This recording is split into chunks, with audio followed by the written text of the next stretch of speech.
Boa noite, uma noite boa, uma noite tranquila, para que a gente possa apreciar os detalhes e as delicadezas que a vida nos oferece. Isso é muito importante. E hoje à tarde, precisei, numa reunião com a gestora de RH, de expor a minha ideia, que automaticamente estava, de todas as formas, divergente da ideia dessa outra profissional. Aí, assim, a questão é, expor uma ideia não é impor uma ideia. Necessariamente, quando a gente sugere um novo formato, uma nova forma de fazer aquele trabalho, é uma ideia que a gente está oferecendo à equipe e que ela pode ser colocada na condição de reflexão coletiva, para ver se de repente a forma e a ideia que eu tive, ela vai ser interessante para trazer resultados, para contemplar e para convergir para os resultados salutares para a empresa. Só que algumas pessoas, assim, em vez de expor as ideias, elas sentem necessariamente uma vontade imensa de impor as suas ideias. E nessa intenção de impor, até o tom de voz fica mais agressivo, fica mais austero, como se de repente, ao impor a minha ideia de uma forma mais imperativa, eu necessariamente terei mais sucesso. Acredito que não, porque a ideia é a gente entender a volatilidade do mundo de agora, não é? Esse mundo frágil, brittle, esse mundo ansioso, esse mundo não linear e esse mundo imprevisível, que é o mundo bunny. Então, as pessoas que ainda têm essa necessidade de tentar expor suas ideias, de colocar as suas observações como verdades definitivas e absolutas, correm um sério risco de tornar um projeto ou a evolução do projeto uma ferramenta obsoleta, tá? Então, não é necessário que eu mude o tom de voz, não é necessário que eu agrida, que eu expresse uma feição mais agressiva para que a minha ideia seja vista como uma ideia favorável ao projeto.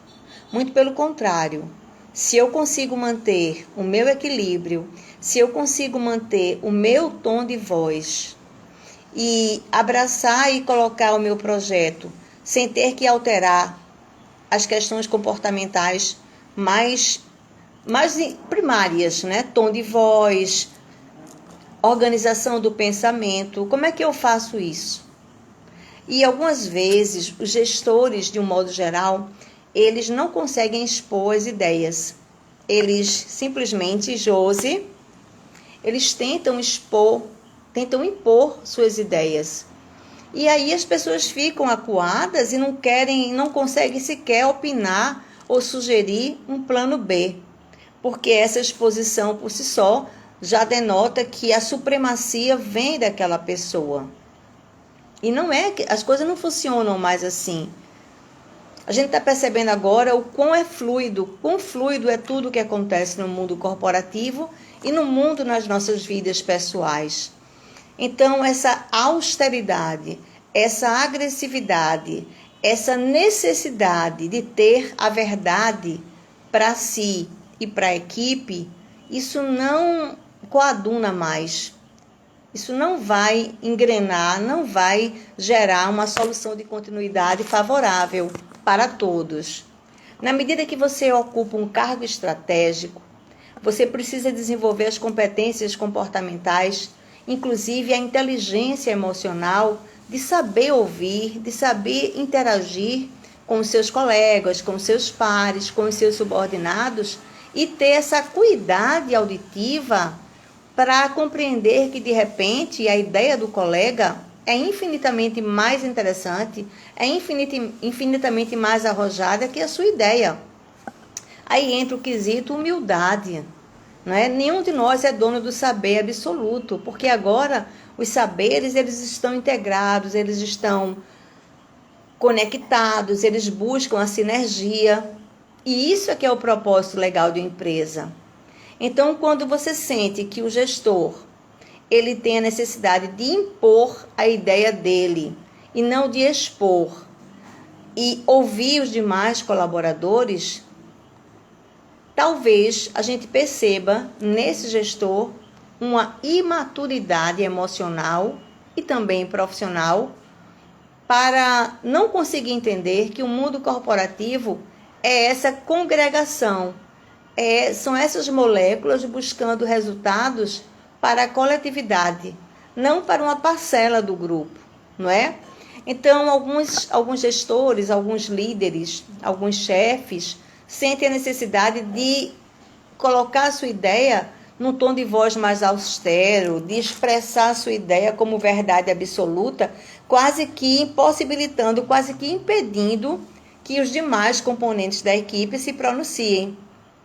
É aquela pessoa extremamente criteriosa, extremamente metódica, que não pode abrir espaço para as possíveis variáveis que existem na reunião de equipe.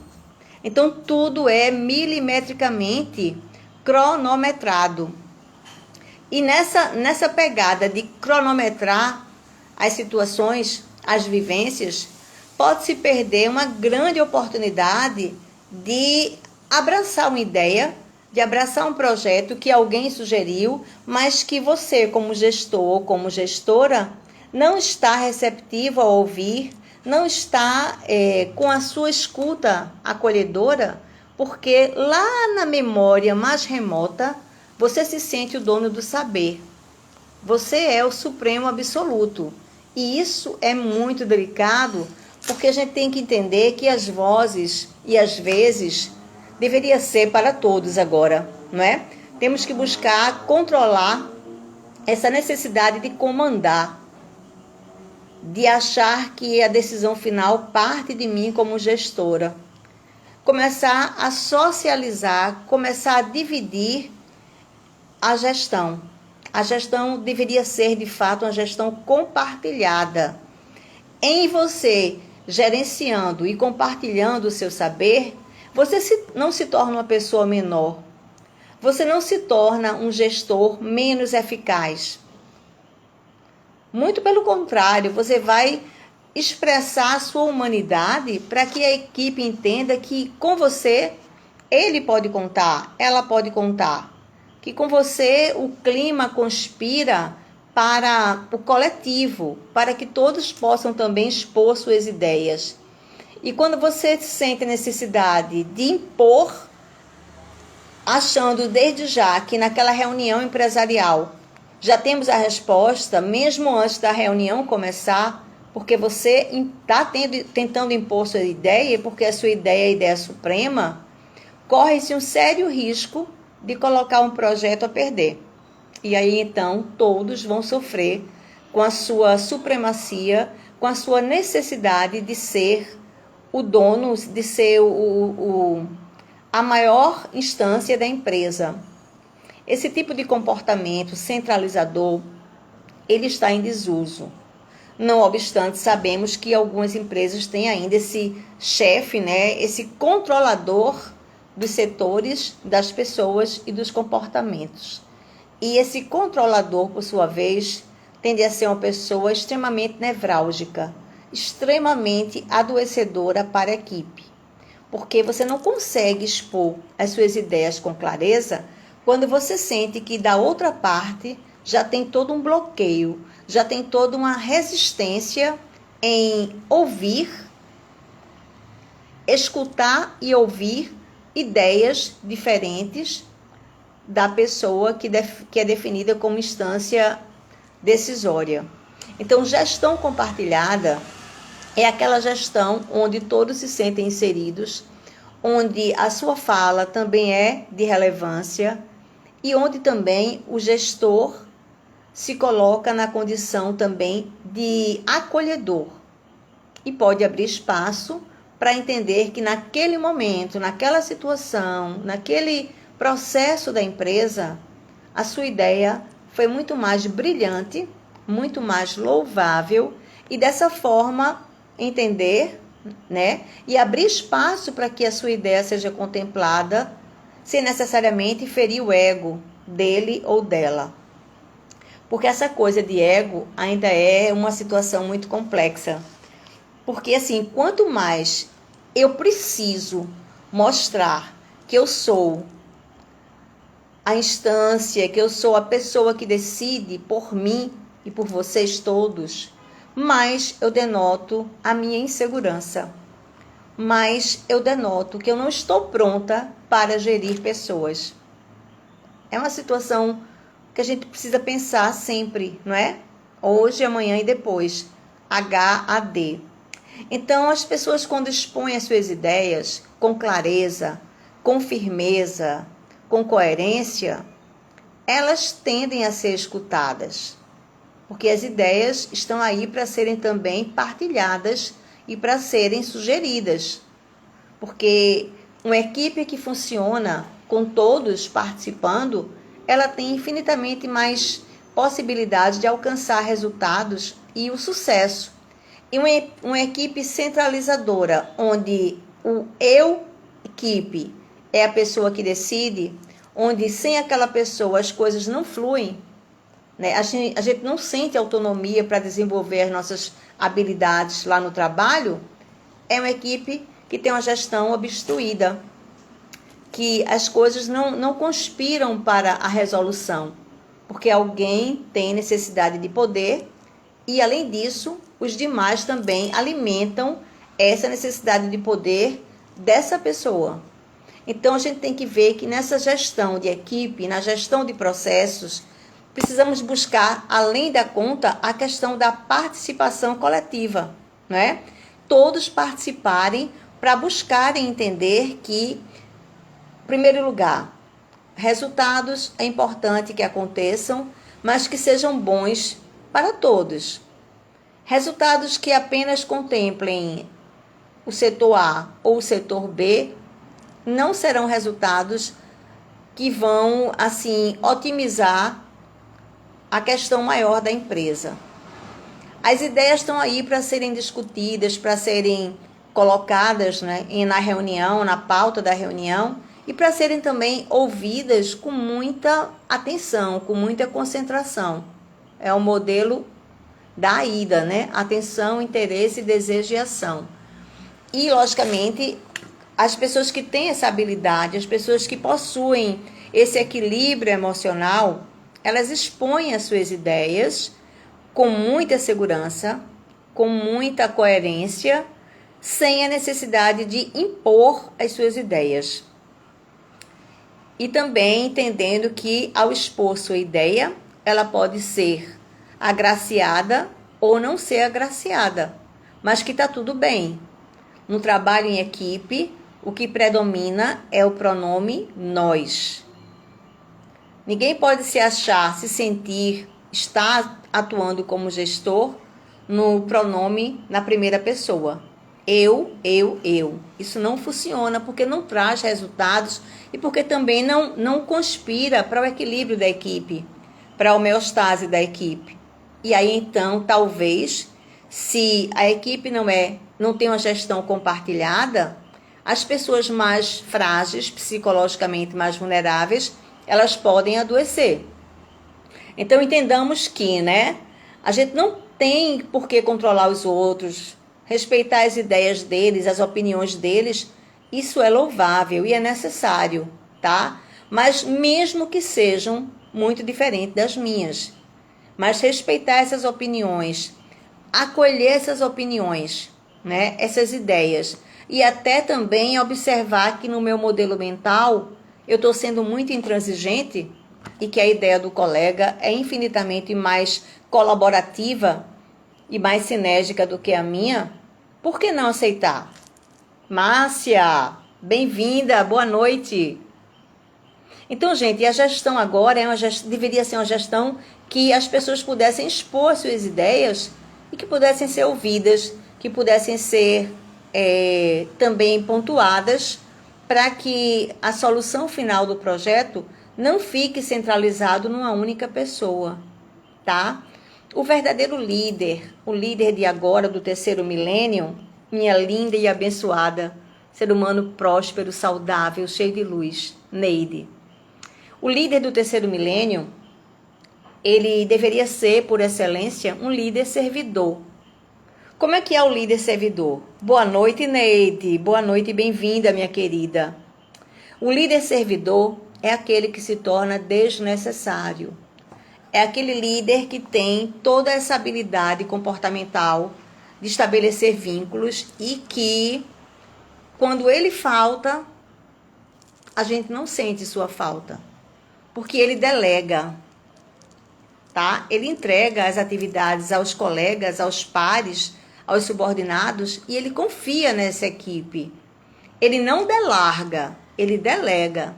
E aí todos trabalham tão bem ao ponto de, se ele faltar presencialmente na empresa, fisicamente na empresa, ele não fará falta, ele ou ela, porque cada um de nós sabe, né, as nossas tarefas, as nossas atribuições, e nós conseguimos estabelecer com essa pessoa um vínculo de confiança, de pertencimento e de sinergia. Então, todos são corresponsáveis. Todos se sentem partes do processo. Não tem que ter alguém olhando para o nosso trabalho, sabe, investigando o nosso trabalho, pontuando, colocando lá no caderninho, né, os pontos que eu preciso melhorar e me colocando na berlinda. Não é mais necessário. Isso é um comportamento do século passado, né? O de agora, a gente busca que cada um de nós tenha autonomia e cada um de nós responda por nossas atividades, os nossos acertos e também os nossos erros, na medida que também, se você erra ou se eu erro, pode ser um erro que tem a ver também com a atividade, com a intenção de outros setores. Então, o mérito é nosso? É, mas o erro também é nosso e está tudo bem, está tudo bem. A gente vai tendo essa compreensão que o mundo do trabalho trabalha com subjetividades, não é? E nenhum de nós, por si só, é o dono do saber. Quando a gente faz um trabalho, por exemplo, de avaliação do clima organizacional, a gente já percebe no primeiro momento, quando a empresa nos convida, quais são aqueles líderes que são líderes, digamos assim, gestores servidores, que estão ali para ficar na berlinda, e quais são aqueles líderes que são chefes, que são, sabe, doutrinadores, que são monitoradores dos comportamentos dos demais. Então, a gente já sente no primeiro contato quem é um líder servidor e quem é um líder centralizador. E claro que, se você como empresário, você se compromete em avaliar o clima organizacional de sua empresa e responder e depois receber esses resultados e compartilhar com toda a equipe, já denota claramente um grau de percepção, de inteligência, de comportamento extremamente mais maduro do que aqueles que ficam questionando por que, né, tais e tais setores me avaliaram dessa forma. Ora, a gente é avaliado o tempo todo. A gente é avaliado na forma de se portar, na comunicação verbal, na postura, nas colocações. A gente é avaliado o tempo todo.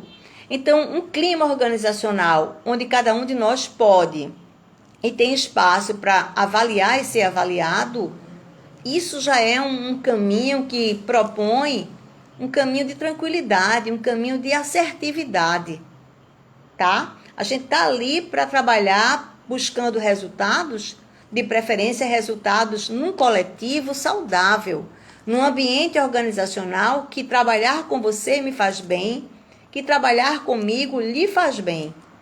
Não num ambiente que cada um olha para o outro como se fosse uma iminência de guerra, um ambiente que estamos lutando contra os colegas. Não é dessa forma, não é assim. Então, assim, gente, a proposta é, ao colocarmos nossas ideias numa reunião corporativa, entendamos que essa ideia é a nossa ideia, mas no momento que ela é uma ideia que foi aceita pela coletividade, ela passa a ser uma ideia de todos nós. Não tem que você ter mérito sozinho. Um profissional maduro, um profissional que tem essa pegada do coletivo, ele se sente muito inserido quando a sua ideia foi contemplada e todos os demais também partilham dessa ideia. Ao mesmo tempo que aqueles que ainda não têm essa maturidade, quando eles sugerem uma ideia e essa ideia não é valorizada no primeiro e no segundo momento, já começa a fazer joguinhos de poder, joguinhos de dominação. Como é que é isso ali? Começa já a achar que, não, a minha ideia não foi valorizada porque Cérlica tem mais afeto, mais acolhimento com fulano de tal da área comercial. E não é assim. O universo humano, ele é complexo, o universo humano, ele é singular, e a gente tem que ter essa compreensão de que expor ideias, se a gente tem esse espaço para expor as ideias, elas podem ser aceitas e elas podem ser também colocadas para um segundo momento. Mas não necessariamente porque a minha ideia não foi aceita, não foi a primeira ideia, eu estou fora do processo, tá? É mais uma questão egóica, né? Por exemplo, alguns acham que por terem tido aquela ideia tem que ser primordial, aquela ideia tem que ser a única ideia que vai fazer o projeto acontecer. E possa ser que sim, possa ser que não. Então, a gente trabalhar essa questão do autoconhecimento, trabalhar a questão de como colocar as nossas ideias, né?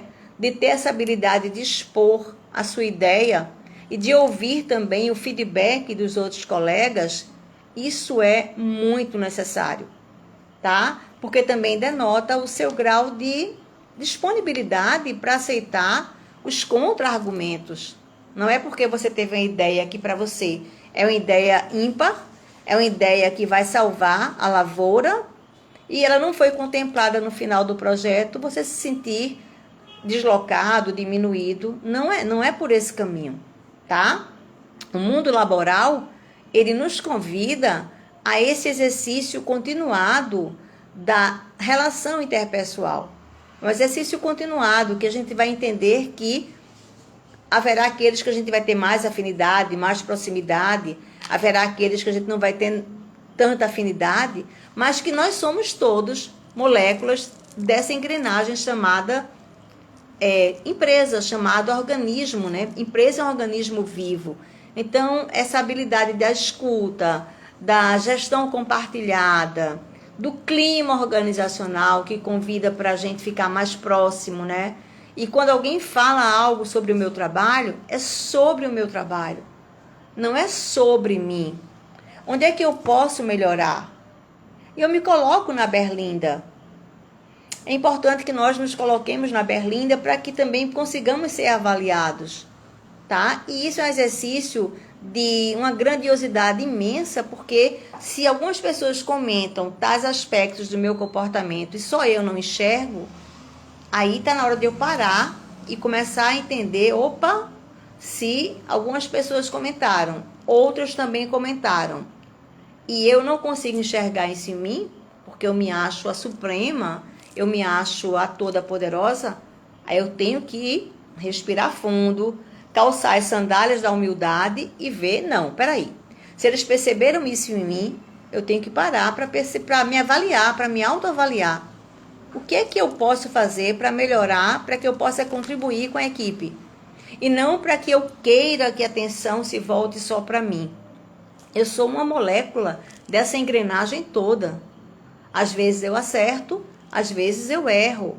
E quando eu erro, é importante que eu compreenda que eu tenha essa maturidade de reconhecer esse erro, tá?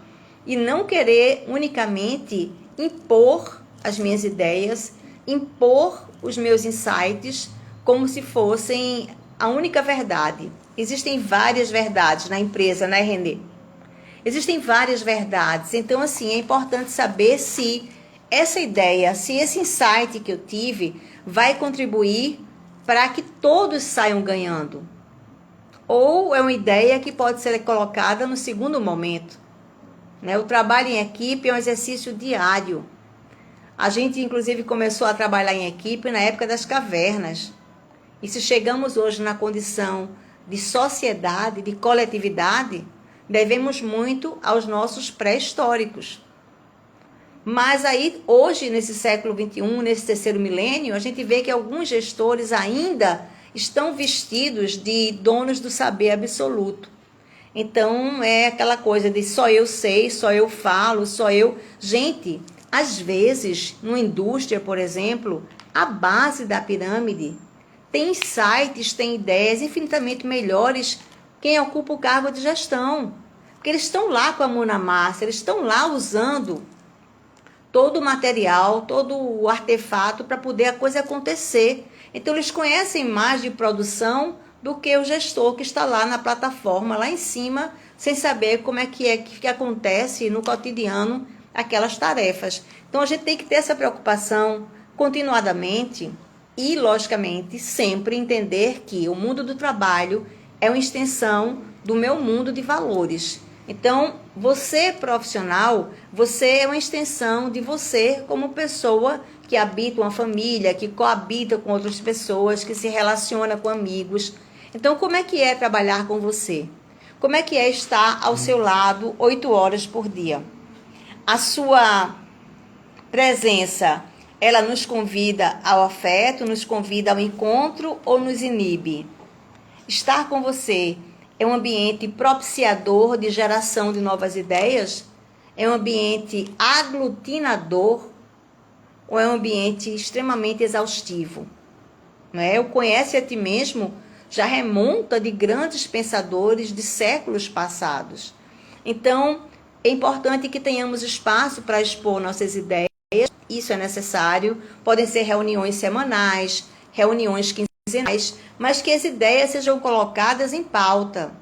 Mas que nós entendamos que, necessariamente, a minha ideia pode ser contemplada, mas pode ficar para um segundo momento. E a ideia do meu colega foi uma ideia muito mais arrojada, muito mais respaldada em critérios do que a minha ideia inicialmente. E está tudo bem se a ideia que ele sugeriu ou que ela sugeriu venha a ser a ideia que vai nos dar um norte para resultados mais eficazes no tempo também de ação menor. O mundo está volátil, o mundo está frágil, né? O Bunny, né? Brittle, é sensível, é frágil, é ansioso, é não linear e às vezes, muitas vezes é incompreensível, porque a dinâmica da vida de agora, do mundo corporativo, mudou muito. Acabamos de concluir hoje um processo seletivo para o cargo de motorista carreteiro e alguns desses motoristas já estavam em outras bases, Petrolina, Salvador, Ceará, e foram entrevistados pela câmerazinha. Oi, Mariano, quer falar sobre isso também? Sobre gestão de equipes, presencial ou à distância? Não é? E nesse processo seletivo, onde os candidatos estavam em pontos estrategicamente diferentes, né, geograficamente diferentes, nós conseguimos extrair algumas questões de cada um dos candidatos, mesmo estando nesse formato remoto. Boa noite, Mariano. Boa noite, bem-vindo. A questão aqui é conversar sobre quando a gente coloca nossas ideias num projeto da empresa, se nós conseguimos expor a nossa ideia ou se nós, de alguma forma, tentamos impor as nossas ideias. Tu queres falar também um pouquinho sobre isso? Como é que é a tua compreensão? Porque a gente sabe que as coisas estão muito diferentes e que bom, que bom. Nada do que foi será de novo do jeito que já foi um dia. Mas a premissa da gente estar num ambiente corporativo que nos engrandeça, que nos estimule a dar o nosso melhor, isso é muito relevante. Isso é muito importante. Então, assim, eu vejo que há empresas que buscam o absoluto, que buscam a alta performance, sim. Mas também sinto e vejo empresas ultrapassadas, obsoletas, arcaicas, que funcionam ainda no formato da década de 60, de 70, e que é extremamente exaustivo trabalhar nesse formato. Que o mundo agora é dinâmico, processos seletivos online, reuniões online, o mundo está híbrido, não é? O formato home office veio para ficar. E como é que eu me comporto nisso tudo?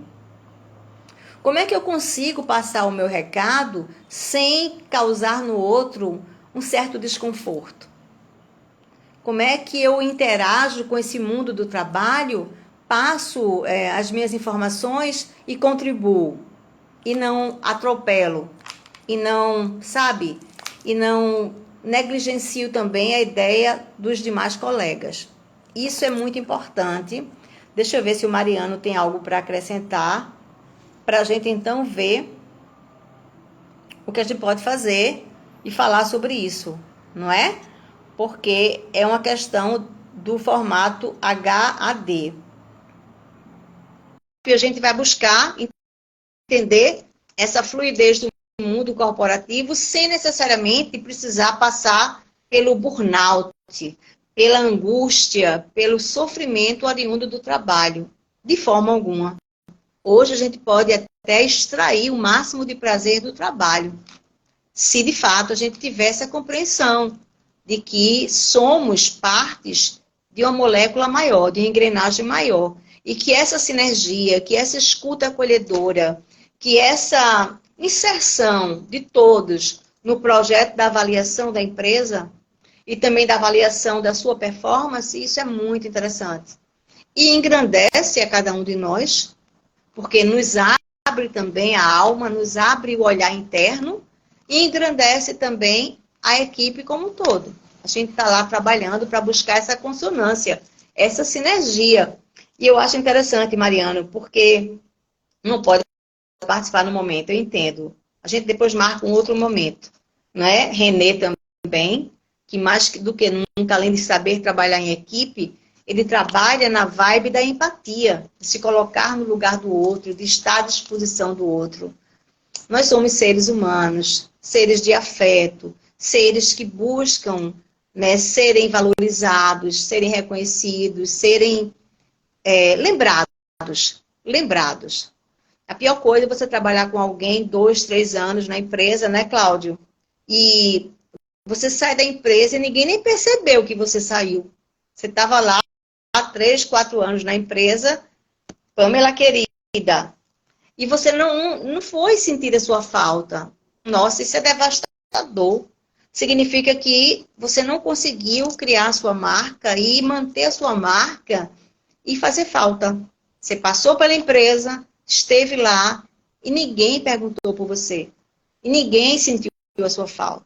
Então, o mundo de agora é um mundo desafiador, sim, é desafiador, mas também é muito convidativo à superação, para que a gente possa mostrar que a gente pode se redescobrir em competências até então que estavam mais resguardadas, para que nós possamos também nos colocar à prova em relação à demanda.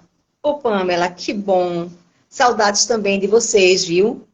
Empreendedora que está buscando seu espaço como empreendedora e que merece de nós todo o respeito e toda a consideração. Então, assim, a gente percebe que se o universo corporativo é um universo que agrega, é um universo que soma, que a gente vê os nossos colegas, os nossos pares, os nossos superiores como coparticipantes diretos dos resultados da empresa, isso é muito valoroso. Mas, ao mesmo tempo, se você percebe que na empresa você é uma persona não grata, você sente que o gestor é uma pessoa adoecida, algumas vezes até tóxica, uma pessoa que é centralizadora, uma pessoa que obstrui qualquer possibilidade de novas ideias, porque ele quer atenção voltada para ele, não é? É um ambiente corporativo que precisa ser trabalhado, precisa ser mais humanizado para que a gente entenda, Lu, querida, para que a gente entenda a importância dessa compreensão de que ficamos mais tempo lá na empresa do que em nossas vidas com família, com filhos, com marido, com netos. Então, assim, como é que é o clima dessa empresa? Como é que é trabalhar com essa pessoa? Tá? A gente vê que agora tem empresas que valorizam muito o Happy Day. Como é que é o Happy Day? É quando o colaborador aniversaria naquele mês, e aí então os profissionais que trabalham na área de gestão de pessoas, conversam com esse colaborador, com essa colaboradora, e essa pessoa escolhe um dia do mês que ela aniversaria para celebrar o seu dia de nascimento, o seu aniversário. Olha que legal. Isso é interessante, não é? O Happy Day é dizer o seguinte: eu me importo com você. Então, celebrar o seu aniversário numa data que você escolher, que possa estar alinhada com a nossa demanda, será muito legal. Que você tire esse dia para você e celebre seu aniversário. Então, também tem a ginástica laboral, empresas que são humanizadas. Elas investem em ginástica laboral, porque a qualidade de vida do colaborador é um bem intangível. Você não pode tocar, você pode sentir pelos resultados que a pessoa apresenta no transcorrer do seu trabalho. Então, a empresa que investe em qualidade de vida, qualidade nutricional, né, que está correlacionada à qualidade de vida, a empresa que entende que você é um agente que precisa ser cuidado, porque é um ser humano. E o ser humano, ele necessita de vários estímulos, né, externos, para também deixar vir os estímulos internos de aceitação, de coparticipação, de coleguismo. Isso é muito importante. Boa noite, Edilane, e bem-vinda. E o mundo do trabalho é isso aí, é a gente entender que, embora estejamos num século novo, com muitos acontecimentos novos e inusitados, ao mesmo tempo também entendemos que, mais que nunca, a gente está vislumbrando essa possibilidade de entendermos, né, o comportamento como uma característica de satisfação coletiva. Só é bom quando é bom para todos, tá? Se a gestão é se a hierarquia é muito vertical, se para eu como subordinada de departamento pessoal, por exemplo, ou de RH, que é a área que eu mais me afino, para chegar até o gestor, são necessários vários degraus, é uma empresa engessada. Hoje a gestão é muito mais horizontal. A gente está bem próximo, então são corresponsáveis, não tem que ser uma instância maior, bem maior, para que eu consiga então ser ouvida e ser acolhida com a minha ideia. Porque nesse passo a passo, né, nesse caminho, possa ser até que eu termine murchando a minha ideia inicial, perdendo o interesse genuíno de colocar qual que foi o meu insight, qual que foi a minha ideia, tá? Então, gente, a proposta é essa daqui.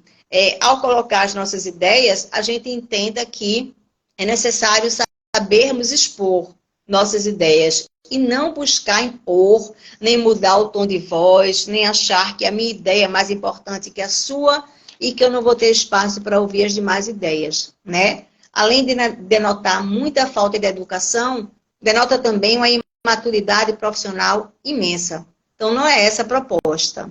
Vamos buscar esse trabalho em equipe, entendendo que a gente cresce muito mais, desenvolve muito mais quando somos participantes e coparticipantes interativos.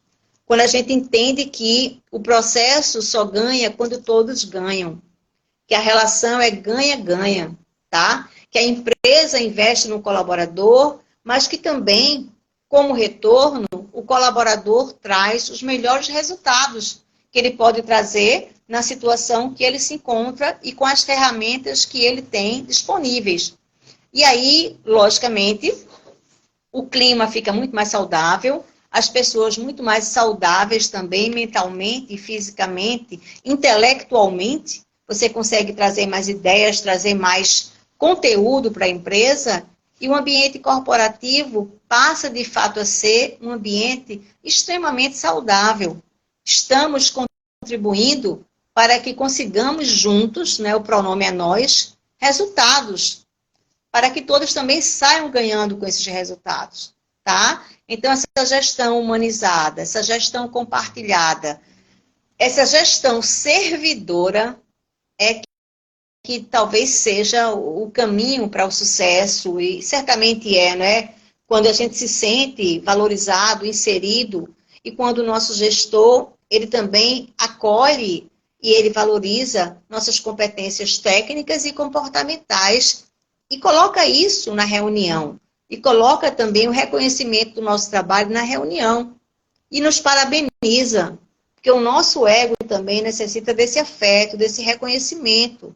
Se você trabalha numa empresa que você faz um trabalho louvável e o feedback é o seguinte: você não fez mais que sua obrigação, você é pago para isso, aquilo ali é um banho de água fria, você vai murchando, murchando, murchando e você faz, caramba, né? O que é que eu estou fazendo com a minha vida laboral? E com a minha saúde mental? Com a minha saúde emocional? Então, assim, que bom que eu vejo que as empresas de agora, não todas, não é? Mas algumas, no quantitativo bom, elas estão se permitindo se humanizar. Isso é muito louvável. E o caminho é esse, não tem outro caminho, tá? Quando a gente gosta, a gente cuida, a gente valoriza, a gente chama para junto, a gente divide os saberes, a gente compartilha, a gente multiplica, a gente soma, a gente divide, a gente só não subtrai, tá? Então, pensemos sobre isso sempre, né? Pensemos hoje, amanhã e depois e busquemos alimentar esse clima organizacional na vibe da positividade, do engajamento, da saúde mental e da qualidade de vida. É essa a ideia, tá bom? E até breve, e gratidão, e espero que eu possa ter contribuído, porque eu só sei que nada sei, mas que estou disposta a aprender. E a gente vai evoluindo, desenvolvendo, construindo os saberes, não é? Dividindo os saberes, porque a vida sempre acontece no gerúndio. E boa noite.